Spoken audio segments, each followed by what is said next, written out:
मरहबा collection mall, readymade कपड़ों का भरपूर खजाना, jeans pant, T shirt, cargo pant, night pant, बच्चे और बच्चियों के लिए अच्छे खूबसूरत और उम्दा ड्रेस। पता याद रखें, जमुर हाई स्कूल मेन रोड, जैतून हजीन मस्जिद के पास। साथियों, आज ये लग रहा है कि यूपी की हवा यहाँ भी चल रही है।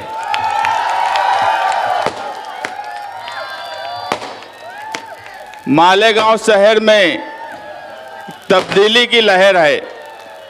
आज ये चारों तरफ हजारों का मजमा ये गवाही दे रहा है कि हम जो है अखिलेश भैया को भी जवाब देंगे कि तुम यूपी में सीट लेकर आए हो, हम मालेगांव से सीट तुमको देंगे।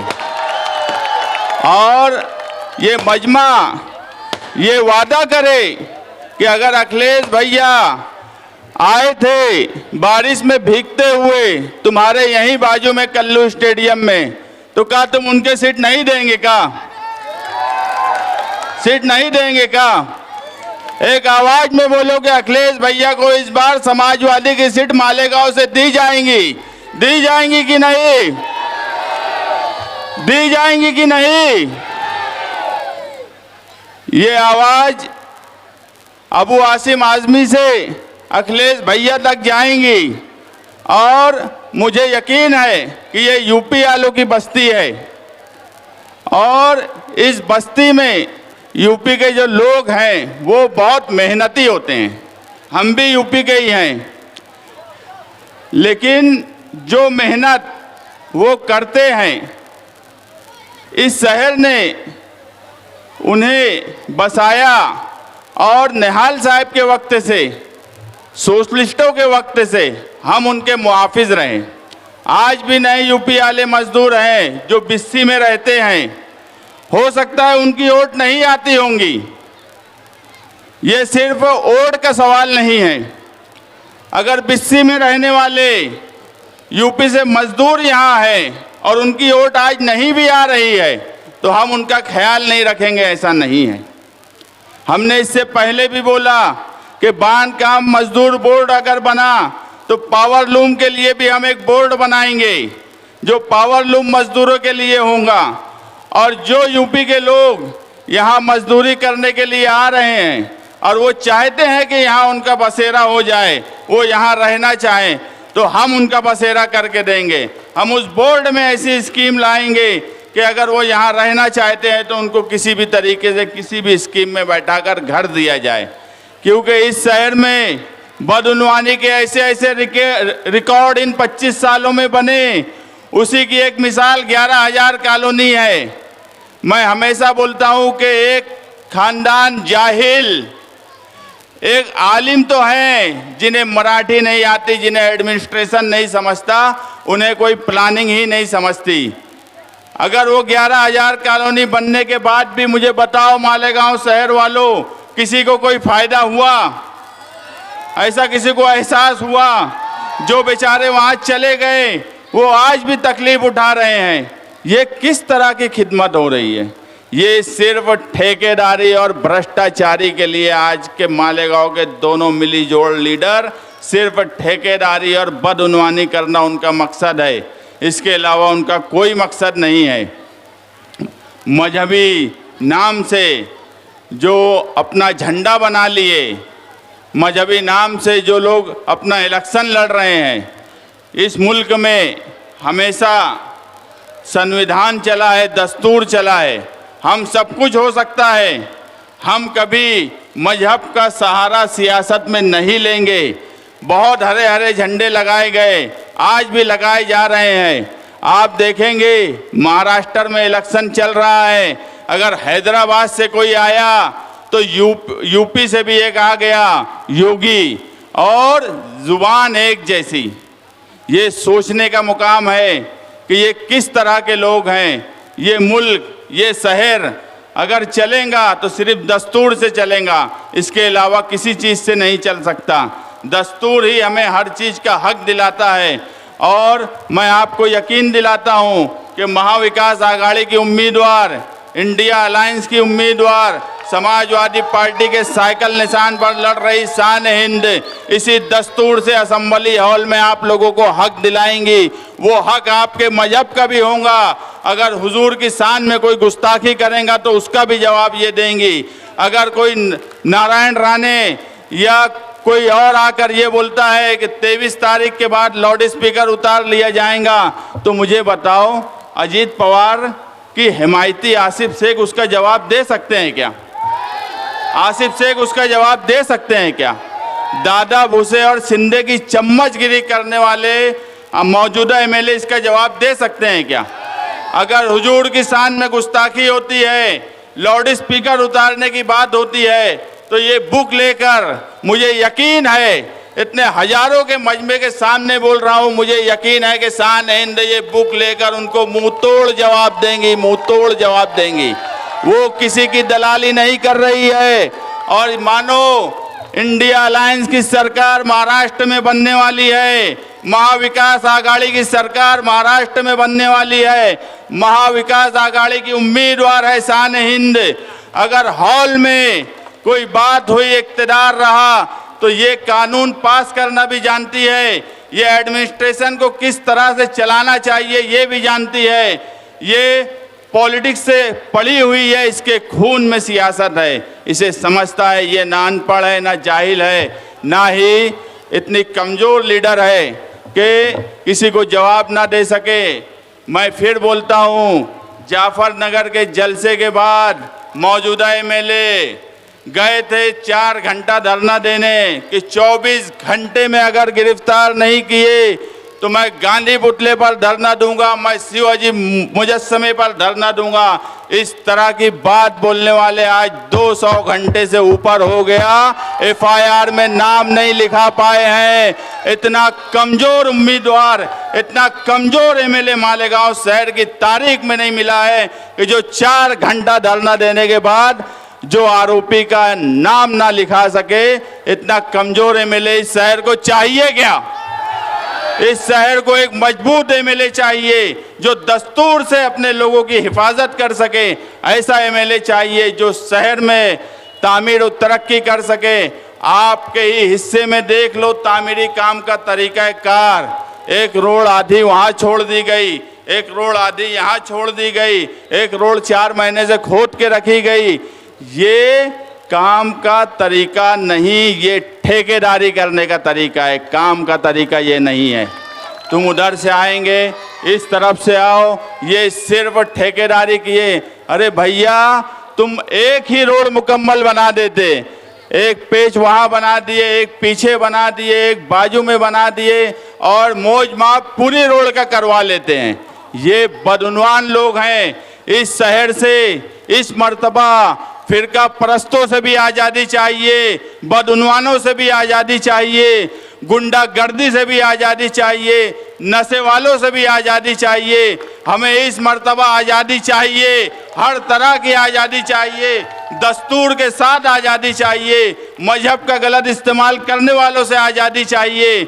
आप यकीन मानो, इस शहर में तब्दीली की ऐसी लहर है कि मैं यहाँ से देख रहा हूँ। मैं जो बोला कि हमरे यूपी वाले भैया हैं और हमरे यूपी वाले भैया इस बार अखिलेश यादव को ये जरूर बोलेंगे कि तुम अगर यूपी में बहुत बड़ा जलसा करत हो तो हम भी मालेगांव में उसे बड़ा जलसा करके बतावत हैं। मैं आखिरी बात बोलूँगा कि आप 20 नवंबर को साइकिल निशान पर आप वोट दीजिए। आप हजारों की तादाद में जलसा सुनने आ रहे हैं, मगर मैं एक बात बोलूँगा कि जलसा ख़त्म होने के बाद आप जाइए अपने घर में, अपने रिश्तेदारी में। हमरे वहाँ लड़कियाँ भी हैं, वहीं सब दी जाती, हुआ जाओ और बोलो कि तब्दीली काहे ज़रूरी है, तब्दीली बताओ, तब्दीली किस लिए ज़रूरी है। सलीम गड़बड़ बोल रहे हैं 6 नंबर पर साइकिल निशान पर वोट देना है। ये बताओ, सिर्फ जलसा सुनकर घर चले जाएंगे और हम लोग यहाँ पर तकरीर कर लेंगे, इससे इलेक्शन नहीं जीता जाता। जब तक आप लोग अपने रिश्तेदारों में, अपने साथियों को, अपने दोस्तों अहबाब को नहीं समझाएंगे जाने के बाद, जब तक इलेक्शन नहीं जीता जा सकता। हम हमारा काम यहाँ कर रहे हैं, मगर अब आपको ज़रूरत है कि यहाँ से जाने के बाद आप लोगों से मिलिए, समझाइए कि इस शहर में 25 साल ने इस शहर को खंडर बना दिया। फिरका परस्तों की इतनी हिम्मत हो गई कि आगरा रोड पर आकर पत्थर मारकर चले गए। अगर हम नहीं होते तो वो जेल भी नहीं जाते, हम ही थे कि उनको जेल भी भेजे। हम हर तरीके से आपको आज़ादी दिलाएंगे, मगर आप कोशिश करिए अपने साथियों को, अपने घर वालों को। मेरे यहाँ से जो माएँ बहनें सुन रही हैं, एक खातून है, एक लेडीज़ है, वही आपका दर्द समझ सकती है, वो आपके निजी मसाइल को समझ सकती है। इस मर्तबा अगर ये नारा चल रहा है कि औरत की वोट औरत को, अगर ये नारा कुछ लोग चला रहे हैं, तो हमारा भी मर्दों का भी काम है कि औरतों से बढ़कर आप लोग भी हिस्सा लीजिए। ख्वातीन में एक माहौल बना हुआ है, मगर यहाँ बैठे हुए तमाम ही मर्द हजरात, आप लोग दौड़िए, भागिए। 10-12 दिन बचे हैं, मेहनत करिए। इस शहर में तब्दीली लाना बहुत ज़रूरी है। ये इलेक्शन अगर हमारे लिए सिर्फ इलेक्शन होता तो कोई बात नहीं थी। ये इलेक्शन हमारे लिए 25 साल से गुंडागर्दी, मनसियात, फिरका परस्ती, बदउनवानी से आज़ादी का इलेक्शन है। इसलिए आप बराए मेहरबानी इस इलेक्शन को समझिए, इस इलेक्शन का वक्त समझिए क्या है, मुल्क के हालात क्या हैं, महाराष्ट्र के हालात क्या हैं। ये सब चीज़ सोचने के बाद आप फैसला कीजिए कि इस शहर में तब्दीली क्यों ज़रूरी है। आप तब्दीली लाइए। तब्दीली आपके लिए ज़रूरी है, इस शहर के लिए ज़रूरी है, आपके बच्चों के मुस्तकबिल के लिए ज़रूरी है। शुक्रिया, शुक्रिया, शुक्रिया। जनाब सदर साहब और साथियों, आज इस जलसे की शुरुआत सबसे पहले एक सस्ती शोहरत पाने के लिए हमेशा मुसलमानों को निशाना बनाने वाले नीतीश राणे के खिलाफ मजम्मत के साथ मैं शुरू करती हूँ, जिसने मालेगांव शहर के साथ साथ पूरे महाराष्ट्र के मुसलमानों को ये कहा कि 23 तारीख के नतीजे के बाद महाराष्ट्र की, बस करो भाई, महाराष्ट्र की मसाजिद से स्पीकर उतार लिया जाएगा। उस नामुराद और बेहुदा आदमी के खिलाफ मजम्मत करते हुए मैं अपनी तकरीर की इब्तिदा कर रही हूँ, जिसका जवाब सबसे पहले अबू आसिम आज़मी साहब ने कहा, ये हिंदुस्तान दस्तूर पे चलता है, दस्तूर पे चलता है, और दस्तूर ने हमको इजाजत दी है कि हम मस्जिद भी तामीर करेंगे, वहाँ स्पीकर भी लगाएंगे और वहाँ से अज़ान भी होगी और हम नमाज भी पढ़ेंगे। किसी दो कौड़ी के सस्ते लीडर की हक नहीं है कि वो हिंदुस्तान की अक़लियत पर निशाना करे सिर्फ इसलिए कि उसको वोट चाहिए। और ये सब जो लोग हैं ना, छोटे छोटे लोग, वो इसलिए इतनी हिम्मत पाते हैं कि तुम्हारी कौम में मीर जाफर और मीर कासिम है। आज जो बीजेपी की दलाली करने वाले दो उम्मीदवार तुम्हारे सामने खड़े हैं ना, जो एक अजीत पवार के साथ मिला हुआ है और दूसरा उसके साथ मिला हुआ है जो नदी के उस पार और शिंदे हिंदुत्व के नाम की हुकूमत बनाया है।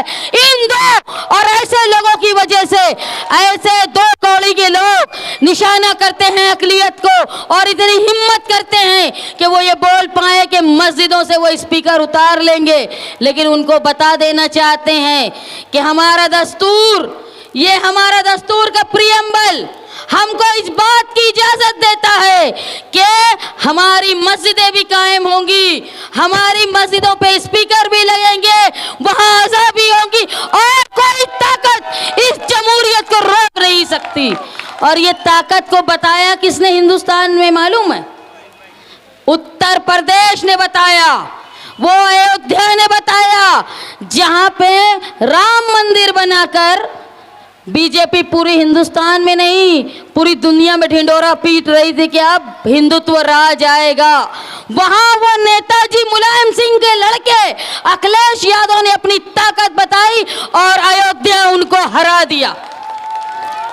अयोध्या हारने के बाद इतना डर हो गया बीजेपी वालों को कि 10 जगह के इलेक्शन उत्तर प्रदेश में होने वाले थे, लेकिन सिर्फ 9 जगह के हो रहे हैं। उत्तर प्रदेश के दोबारा अयोध्या हारने के डर से इलेक्शन आगे बढ़ा दिया। ये डर है उत्तर भारतीयों का पूरे हिंदुस्तान की बीजेपी पे। आज मैं उस इलाके में खड़ी हूँ जहाँ वो लोग रहते हैं जो उत्तर भारत से आए हुए हैं। हम भी वही हैं जो सालों पहले आए हैं। 1857 में हमारे दादा परदादा मालेगांव में आए, उस वक्त जब यूपी में कहत पड़ा था, और जब वो लोग यहाँ आए थे तो सबसे पहले आबाद थे गिरना नदी के पास, मतलब संगमेश्वर के एरिए में, और फिर धीरे धीरे शहर बढ़ा। पहले ऐसा था कि लोग आबाद होके आते थे तो नदी के किनारे रुकते थे कि वहाँ पानी का इंतज़ाम होता है, इसीलिए मौलवी उस्मान या अब्दुल्ला ख़ानदान वहाँ आकर रुका। मैं जब आज इलेक्शन का फॉर्म भरी तो जो मेरे वालिद का गांव है बाराबंकी ज़िले में शहादतगंज, वहाँ के साथी निहाल अहमद साहब थे। मेरे वालिद कहा करते थे कि मेरा गांव और रफ़ी अहमद किदवाई का गांव के बीच में एक नदी का हिस्सा है, नदिया के पार वो रहते हैं, हम लोग इस तरफ रहते। तो वहाँ शहादतगंज से मुझे फ़ोन आया और उन औरतों ने, वहाँ की औरतों ने कहा कि हम लोग इस बात पर खुश हैं कि तुम उम्मीदवारी कर रही हो बेटा मालेगांव में, और हम यहाँ उत्तर प्रदेश से तुम्हारे लिए दुआ कर रहे हैं। तो मैंने ये महसूस किया जब उत्तर प्रदेश की माएँ और बहनें मेरे लिए वहाँ दुआ कर रही हैं, इसलिए कि निहाल अहमद की बेटी मालेगांव में इलेक्शन लड़ रही है। तो जिस निहाल अहमद ने मालेगांव को बसाया, बनाया और एक पहचान दी, उसकी बेटी जब यहाँ लड़ेगी तो क्या माएँ बहनें नौजवान और इस शहर के बुजुर्ग मेरा साथ नहीं देंगे? क्या मुझे यकीन है देंगे। और मैं देख रही हूँ जब मैं गलियों में घूमती हूँ तो मुझे जिस तरह लोगों का साथ मिल रहा है, मैं जब पक्के इलाके में जाती हूँ तो वहाँ देखती हूँ कि जो बहुत बोलते थे कि ये इलाका मेरी 2 जलसे का है, मेरे 3 जलसे का है, वो वहाँ से फुर्र हो चुके हैं। अब कुछ नहीं है, आप निहाल अहमद है, निहाली वोट है। और जब कच्चे इलाकों में जाती हूँ तो वहाँ के लोग बोलते हैं कि हमारी बस्तियाँ निहाल अहमद ने बसाई थी, हमारे लिए जमूर स्कूल का इंतज़ाम निहाल अहमद ने किया था, हमारे लिए टीएम स्कूल का इंतज़ाम निहाल अहमद ने किया था, तुम्हारे इतराफ़ में फार्मेसी कॉलेज का इंतज़ाम निहाल अहमद ने किया था। तो मैंने ये कहा कि मैं मालेगांव शहर से मेरे बाप की वोट लेने आई हूँ, वो वोट जिसमें सबसे पहला हक मेरा है। और इस जगह जहाँ मैं खड़ी हूँ वहाँ मैं निहाल अहमद की वोट भी लेने आई हूँ जो मेरे बाप की है, और नेताजी मुलायम सिंह की वोट भी मैं लेने आई हूँ जो मेरी पार्टी की है। इस जगह से जो लोग बड़ी बड़ी तकरीरें करते हैं मजहब के नाम पे, बड़े बड़े नारे लगाते हैं, कलमे से एक दूसरे को भाई भाई बोलते हैं, वही लोग सैलानी चौक में एक दूसरे से लड़ रहे थे। ये है उनकी हकीकत। जो लोग बोलते हैं कि कलमे से भाई भाई, लेकिन इलेक्शन में फ़ायदा उठाना कि हमारा इक़्तिदार चला गया तो हमारा घर कैसे चलेगा, ये डर से आपस में लड़ रहे हैं। लेकिन एक दूसरे के ऊपर न कंप्लेन करने की हिम्मत है न केस करने की हिम्मत है, इतने बहादुर है वो लोग। मैं आप लोगों से वादा करती हूँ, जिस इलाके में मैं खड़ी हूँ उस इलाके को बिला वजह बदनाम किया गया है, इसलिए कि यहाँ नई आबादी रहती है। इस मालेगांव शहर में अगर कोई भी वाकया होता है तो यहाँ पर चेकिंग होती है, नाकाबंदी होती है, घर घर पुलिस वाले यहाँ पर लोगों को परेशान करते हैं। और इस परेशानी से पुलिस की गुंडागर्दी और ये जो नाकारा सियासतदान हैं, वो जो खामोश रहते हैं, उसको ख़त्म करने की ताकत सिर्फ ये निहाल अहमद की बेटी में है। जो दादागिरी पुलिस वाले यहाँ आके करते हैं ना, उनको सिर्फ निहाल अहमद की बेटी शान हिंद ही रोक सकती है। और आप लोगों ने मेरा साथ दिया तो वो जो तुम्हारे यहाँ के छोटे छोटे हवलदार जिनको शहर का एमएलए साहब साहब बोलता है ना, उनको उनकी औकात याद दिला दूंगी। ये बिना वजह किसी को परेशान नहीं किया जाएगा, किसी को बिला वजह परेशान नहीं किया जाएगा। तुमको नहीं मालूम है कि शहर में मुजरिम कौन है? तुमको नहीं मालूम है कि शहर में सट्टा, जुआ, नशा, गैर कानूनी कारोबार कौन करता है? उनके तो प्रोग्राम में अफ्तार पार्टी में जाते हो और गरीब लोगों के घरों में परेशान करते हो, इसलिए कि ये लोग अकेले हैं। अकेले नहीं है, अब निहाली और समाजवादी साथ में है, ये याद रखना। अगर उत्तर प्रदेश से लोग यहाँ आए हैं और यहाँ आबाद हैं तो पहले भी यहाँ आए थे साथी निहाल अहमद साहब के वक्त में। निहाल साहब ने बस्तियाँ बसाई और उनको उनके घर का मालिक बनाया। आज जिस इलाके में मैं खड़ी हूँ उस इलाके में सबसे बड़ी मुश्किल जो है कि यहाँ जो लोग अपने घरों में आबाद है वो 7-12 के मालिक नहीं है। इसकी वजह से कारपोरेशन यहाँ काम नहीं करती। निहाल साहब हमेशा गुंडेवार कानून के लिए लड़ा करते थे। मैं आज वो कानून बंद हो गया है, लेकिन मैं आप लोगों से वादा करती हूँ, आप लोगों ने मेरा साथ दिया और असेंबली तक मुझे पहुँचाया तो तुम्हारे घरों के जो आज 7-12 के उतारे नहीं है उसको वापस तुमको घर का मालिक बनाऊंगी, ये वादा करती हूँ। और इस शहर में घर का मालिक बनाना ये कानून सिर्फ निहाल अहमद के वर्करों में और निहाली लोगों को ही आता है, बाकी सब तो अंगूठे छाप है, किसी को कुछ नहीं आता। मैंने पहले एक तकरीर सुनी, कुछ रोज पहले बाहर के आए हुए लीडर ने तकरीर की, बहुत बड़े बड़े नारे लगाए। यहाँ शहर में दोनों तरफ हरे झंडे की सियासत चल रही है, लेकिन मैं आज फिर ये बोलती हूँ, ये हरे झंडे की सियासत हमारे लिए भगवे झंडे की आमद है, इसको खत्म करो। ये हरा झंडा तुम क्या समझते हो? यहाँ आबादी में रहते हो तो बड़ी बड़ी बात करते हो। जो लोग यहाँ से उत्तर प्रदेश जाते हैं, जो लोग यहाँ से देहातों में रिक्शे वाले जाते हैं, जो लोग रोज़ाना सफ़र करते हैं टैक्सी में, जो स्टूडेंट आते जाते हैं, जो टीचर आते जाते हैं, और जो लोग यहाँ से चाहे नदवा जाते हो, चाहे कचौचा जाते हो, चाहे वो बाराबंकी जाते हो, चाहे रायबरेली जाते हो, चाहे अम्बेडकर नगर जाते हो, चाहे वो मऊ जाते हो, ये लोगों की हिफाजत की जिम्मेदारी पूरे मालेगांव के लीडरान की है। तुम जिस तरह की यहाँ सियासत कर रहे हो ना, इसकी वजह से आने जाने वालों को कहीं मॉब लिंचिंग का सामना न करना पड़े, इस बात का ख्याल रखो। मजहब के नाम पे सियासत मत करो। मजहब के नाम पे सियासत करना मतलब मुसलमानों का इस्तेहसाल करना है। हमको संविधान की बात करना है, हमको उस संविधान की बात करना है जिसकी रोशनी में हमने अयोध्या हरा दिया बीजेपी वालों को।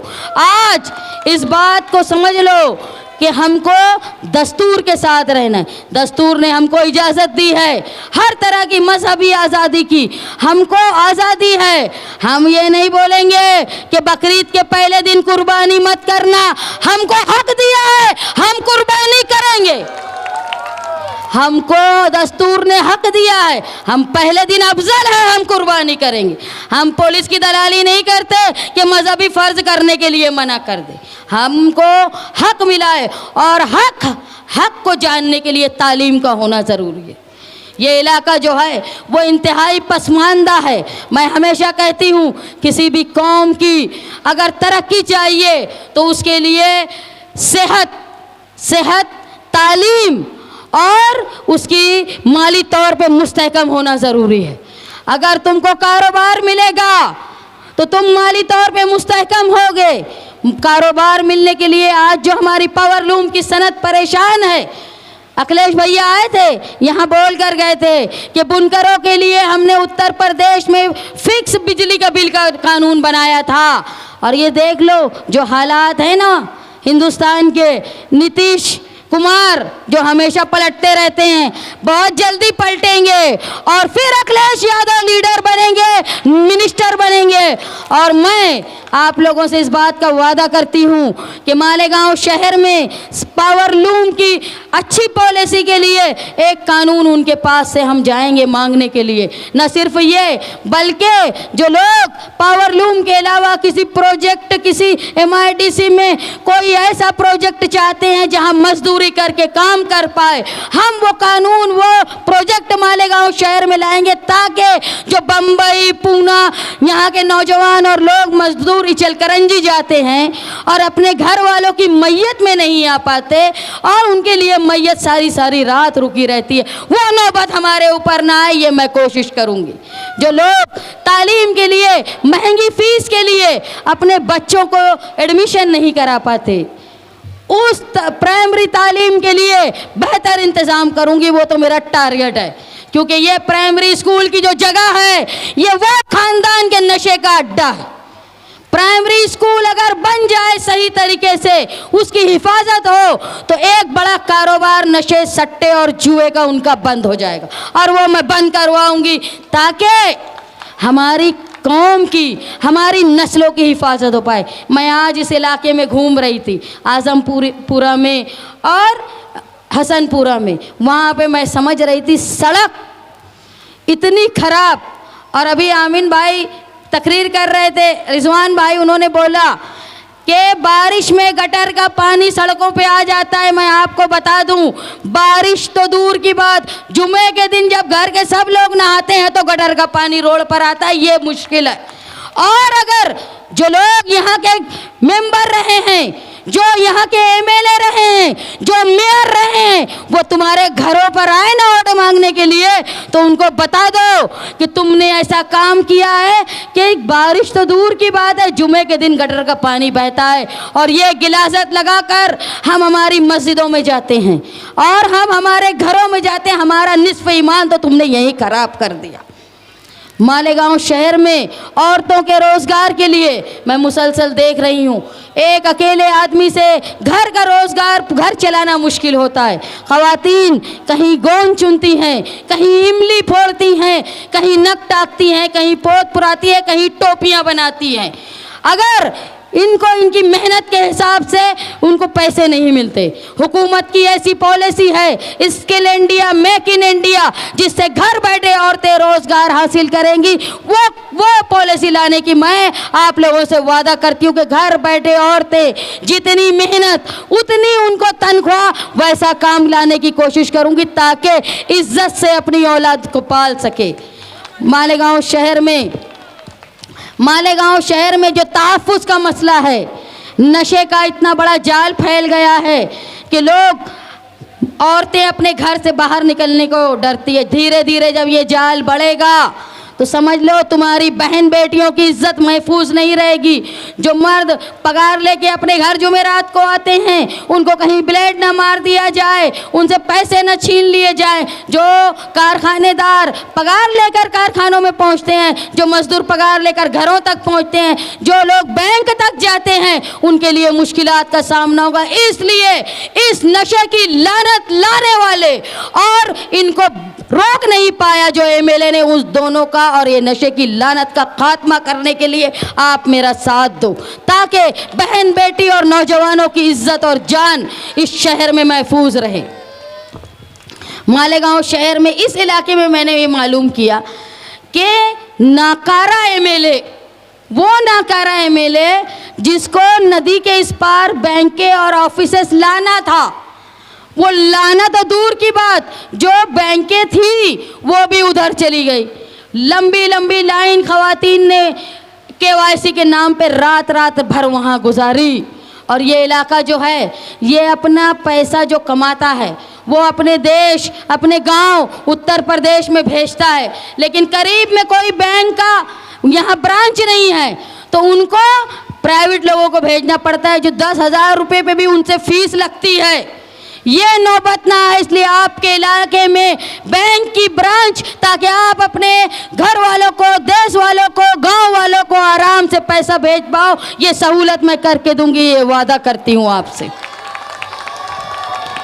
मालेगांव शहर में बड़ी तादाद में जो लोग आए हुए हैं, चाहे वो यूपी के हो, चाहे मराठवाड़े के हो, चाहे खानदेश के हो, ये किराए के मकान में अपनी ज़िंदगी गुजार रहे हैं, किराए के मकान में रहते हैं और किराया देना और घर की कफालत करना ये इनके लिए मुश्किल है। जिस तरह साथी निहाल अहमद साहब ने बस्तियां बसाई और फ्री में लोगों को घर का मालिक बनाया, हाई परचेस से उनको ज़मीनें दी, इसी तरह एक ऐसा कानून और एक जगह मुख्तस करके जो लोग भाड़े के घरों में रहते हैं उनको घर का मालिक बनाने के लिए मैं कोशिश करूँगी, ये आपसे वादा करती हूँ।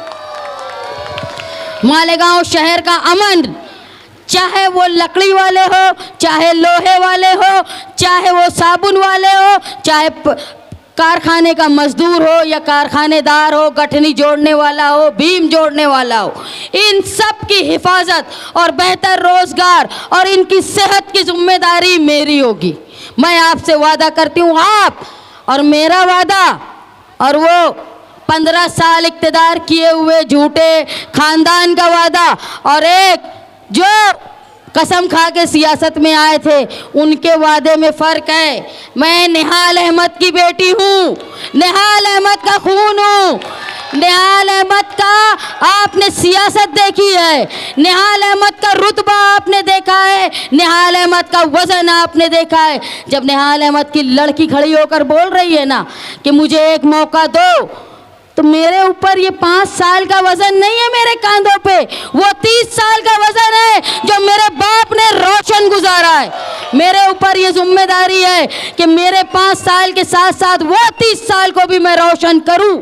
इसलिए मैं आपसे वादा करती हूँ, जो मैं कर सकती हूँ मैं वही बोलूँगी। आपके करीब जो हॉस्पिटल है और जो एक हॉस्पिटल औरतों के लिए और बच्चों के लिए था और वो एक नाअहल नाकारा आदमी की रहनुमाई की वजह से, दलाली की वजह से दादा भूसे लेकर चला गया, वैसा अच्छा हॉस्पिटल ताकि औरतों को, बच्चों को, बूढ़ों को अपनी सेहत के लिए इधर उधर ना जाना पड़े, शहर में उनका बेहतर इलाज हो, इसकी कोशिश मैं करूंगी। आपसे मैं ये वादा करती हूँ कि देखो, पक्के इलाकों में भी तुम हो समाजवादी निहालियो, कच्चे इलाके में भी तुम हो समाजवादी निहालियो, और जो पूरब से पश्चिम तक के उत्तर भारतीय, इसमें सिर्फ तुम हो। ये समझ लो, तुमसे बड़ी ताकत मालेगांव में कोई उम्मीदवार की नहीं है। कहीं मुफ्ती साहब हैं तो वहाँ आसिफ नहीं, तुम लड़ रहे उनसे, कहीं आसिफ है तो मुफ्ती साहब नहीं, तुम लड़ रहे, और जहाँ मैं खड़ी हूँ वहाँ तुम अकेले हो, कोई नहीं है तुम्हारे मुकाबले में। इसलिए ये जो ताकत है ना उत्तर भारतीयों की, सिर्फ समाजवादी के साथ 35 से 40 हज़ार वोट, ये तो हमारी ये पाकिट वोट है, और जो निहाल अहमद साहब की वोट है वो अलग। आपसे मैं वादा करती हूँ कि जिस तरह अयोध्या में फिरका परस्तों को तुमने सर कुचल दिया, उसी तरह जो फिरका परस्त मीर जाफर, मीर कासिम मालेगांव में आए हैं, उनका भी सर कुचल दो समाजवादियों, और हमारे दस्तूरी झंडे समाजवादी पार्टी के, इसको लहरा दो मालेगांव शहर के बेहतर मुस्तकबिल के लिए। मेरी निशानी साइकिल, वो साइकिल जो बुलडोजर पर चढ़ चुकी है, वो साइकिल है हमारी, और हमको यहाँ इक़्तिदार करना है। मैं एक बात बोल रही हूँ, मैं शहर में राज करने नहीं आई, मैं दिलों पर राज करने आई हूँ, तुम्हारे जैसा निहाल अहमद ने राज किया था। मैं ये उम्मीद से कि मेरी माएँ, बहनें, नौजवान और बुजुर्ग आने वाले इलेक्शन के 20 तारीख के दिन इस तरह लड़ेंगे कि वो खुद शान हिंद हैं, और नतीजा इंशाअल्लाह हमारे साथ होगा, ये मुझे यकीन है।